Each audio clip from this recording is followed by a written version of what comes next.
дар ноҳияи Ҷалолиддини Балхӣ, яке аз минтақаҳои асосии кишоварзии вилояти Хатлон, корҳои саҳроӣ бо суръати баланд идома доранд. Имсол таваҷҷӯҳи махсус ба кишти пунбадона ва картошка равона шудааст.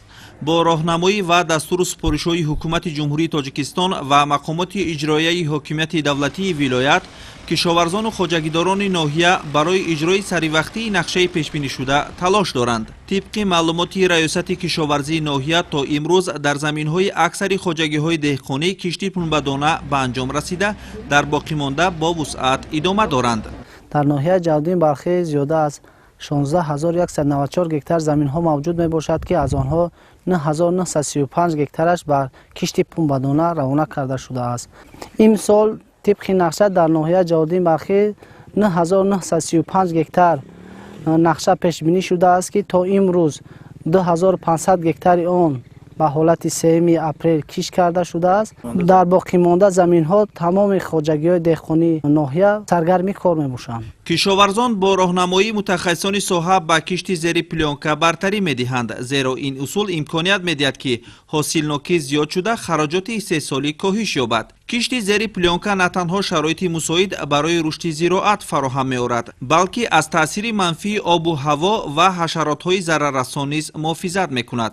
мутахассисони соҳа таъкид мекунанд, ки ин усул ба манфиати хоҷагидорон аст, зеро он ҳосили бештар ва сифати беҳтари маҳсулотро таъмин мекунад. ҳар 40 гектар замин дорем, 26 гектараш кишти пахта қатъи вобаста банд шудаги аст. ҳай бо картошка коридагим 70 сотих, гандум коридагим 2 гектар. ҳай бо беда дорем. имсол ҳаракат мекунем, бо ҳавои хуб омадааст, ки ҳосили фаровон бигирем, ҳосиле ки ба дили деҳқон аст. ин ҳосилнокӣ то 55-60 сентнера интизорӣ дорем. гаре ки як сол коридем 45 сентнер гирифтем. техникаи худи хоҷагӣ ҳаста. бо раҳмат ба сармоягузорон мегӯем, ки дар ноҳия ҳастанд, техникашона равон мекунанд, вақте шудгор карданда шартнома мекунем ё шудгор мекунанд. мақомоти иҷроияи маҳаллии ҳокимияти давлатии ноҳияи Ҷалолиддини Балхӣ бо тадбирҳои мухталиф аз қабили мусоидат дар таъминоти саривақтии тухмӣ, нуриҳои минералӣ, об ва техникаи кишоварзӣ ин равандро дастгирӣ мекунад. хоҷагидорон низ бо ҷалби нерӯи корӣ, техникаи соҳавӣ ва истифодаи таҷрибаи пешқадам талош доранд, ки майдони кишти пунбадонаро боз ҳам васеътар кунанд. ин тадбирҳо на танҳо истеҳсоли маҳсулотро афзоиш медиҳад, балки ба рушди иқтисодии ноҳия ва беҳтар шудани сатҳи зиндагии аҳолӣ мусоидат мекунанд.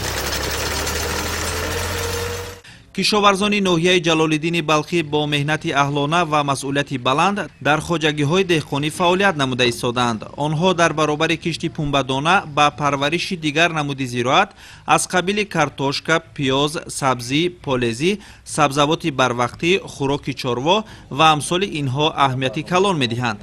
заҳмати онҳо бо шукргузорӣ аз обу замин, ки омили асосии таъмини амнияти озуқаворӣ мебошанд, алоқаманд аст. дар заминҳои дар ихтиёр дошта, ки хоҷагиҳои деҳқонӣ заминҳои назди ҳавлигӣ ва ёрирасон мебошанд, кишоварзон бо истифода аз усулҳои муосир ва таҷрибаи анъанавӣ талош намуда истоданд, ки ҳосили фаровон ба даст оранд. дар ихтиёрмон 8 гектарай, 2.5 гектар помидорай, 2 гектар болгария, 1 гектар картошка, 2 гектарига полезия, 1 гектар юноша, 2 гектара ба обёри қатрагии болгарӣ кардем, 2.5 гектар помидорам ба ҳамин қатрагия. заминҳои назди ҳавлигӣ, ки одатан дар атрофи манзилҳои сокинон воқеанд, ва заминҳои ёрирасон, ки барои кишти зироати иловагӣ истифода мешаванд, дар ҳаёти иқтисодии аҳолӣ нақши муҳим доранд. ин қитъаҳои замин имконият медиҳад, ки хоҷагидорон маҳсулоти гуногун аз ҷумла картошка, сабзавоту полезӣ, булғорӣ, помидору бодиринг, ки дар бозор талабот ба онҳо хеле зиёд аст, истеҳсол кунанд. ба ин васила онҳо ҳам хонаводаи худро бо маҳсулоти тару тоза таъмин мекунанд ва ҳам даромади иловагӣ ба даст оварда барои ободонӣ ва беҳтар кардани шароити зиндагии худ истифода мебаранд. ساکنان ناحیه جلال‌الدین بلخی مدنیت بلند استفاده بری زمین دارند. طور می‌بینید آنها قطعه‌های زمین نزدیک خود را ثمرانک و عاقلانه استفاده برده از هر قطعه در یک سال 2-3 مرتبه و حتی تا 4 مرتبه حاصل می‌رویانند. آنها از حاصل اوریانیده زمین نزدیک خود در برابر قانع کردن احتیاجات روزگارشان همچنین باقی مانده آن را به فروش می‌گذارند، قسمت دیگر را برای زمستان ذخیره می‌کنند. پرورش کارتوشکا در ناحیه جلال‌الدین بلخی یکی از سمت‌های مهم کشاورزی است. کشاورزان با استفاده از زمین‌های آبدار و شرایط مساعد با کشت کارتوشکا که یکی از محصولات اساسی غذایی میباشد اهمیت کلان می‌دهند. طبق معلومات در بسیار خواجگی‌های دهقانی کشت کارتوشکا گذرانیده شده نشونمای زراعت در شرایط خوب قرار دارد. به غیر از این کشاورزان با پرورش سبزیجات بروقتی، پیاز، سبزی و پولزی نیز مشغول هستند.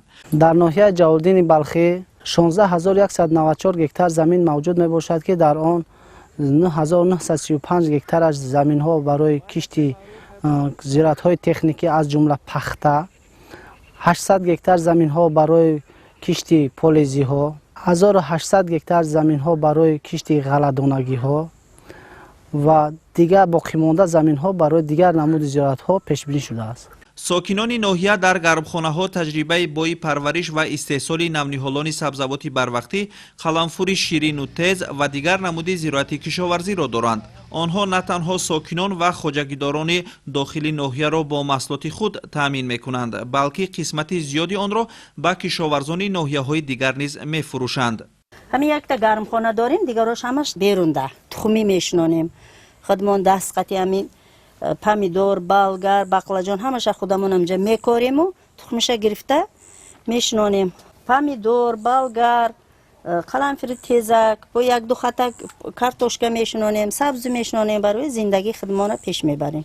همش استفاده میبریم. بعدی من کوچه گرفتن این طرف هم با چی میشنانیم؟ کارتوشکا میشنانیم، کارتوشکا تیر ماهی میشنانیم، با پیشای چی مکه جوخوری میشنانیم. دون برای علف می شود. بعد این کوچه را گرفتیم و را گرفتیم کپوست میشنانیم. با اهل زحمت ناحیه جلال‌الدین بلخی با استفاده از زمین‌های یاری رسان و نزدیک حولگی گرمخانه‌های زمانوی را بنیاد کرده استحصال سبزیجات بروقتی را به راه ماندند. این اقدام نه تنها به افزایش استحصالات مساعدت می‌کند، بلکه به تامین بازار محلی و منطقه‌های اطراف با محصولات تر و تازه نیز کمک می‌رساند. زمین‌های نزدیک حولگی و یاری رسان برای این نمود زراعت خیلی موافقند، زیرا آنها عادتاً در منطقه‌های نزدیک به منزل‌ها واقع بوده دسترسی آسان به آب و نگاهبین را تامین می‌کنند. کشاورزان با استفاده از نوری‌های ارگانیکی تکنیکای معاصر تلاش دارند که صفت محصولات را بهتر کنند و خراجات را کم نمایند. ما اهل اولیه به دهقانی مشغولیم. روزگارمان از همین سبب است. در نزدیک حولگی بالگار، پمیدور، قلمفر، تمام چیزی روزگار ما کشتگی. از ناحیه 5 ناحیه شرطوز، قبودیان، از تمام ناحیه‌هایی که گرد اطراف ما را احاطه میکنن اومده میخرن. آب و زمین در ناحیه جلال‌الدین بلخی عامل اساسی رشد کشاورزی و زندگی ساکنان می باشد. کشاورزان با شکرگزاری از این نعمت طبیعی که برای تامین امنیت عضوقواری مملکت مهمند زحمت کشیده، نه تنها خانواده خود را تامین می کنند، بلکه به اقتصاد محلی و ملی نیز سهم میگذارند. درآمدی از فروش محصولات به دست آمده برای آباد کردن خانه و در، خریدن تکنیکای کشاورزی و بهتر کردن شرایط زندگی استفاده می شود. زمین‌های نزدیک حولگی و یاری رسان که برای پرورش گوناگون زراعت استفاده می شود، در تامین امنیت عضوقواری و بهبودی اقتصادی منطقه نقشی مهم دارد. با استفاده اصول‌های معاصر، تجربه پیشقدم و دستگیری مقامات اجراییه، کشاورزان ناحیه تلاش دارند که حاصل بیشتر و صفت بهتر به دست آورند که این به زندگی فراوان آنها مساعدت میکند. امان‌الله بختیارزاده، عبدالقهار همراه خانزاده، نمازعلی ارگش برای برنامه اطلاعاتی اخبار.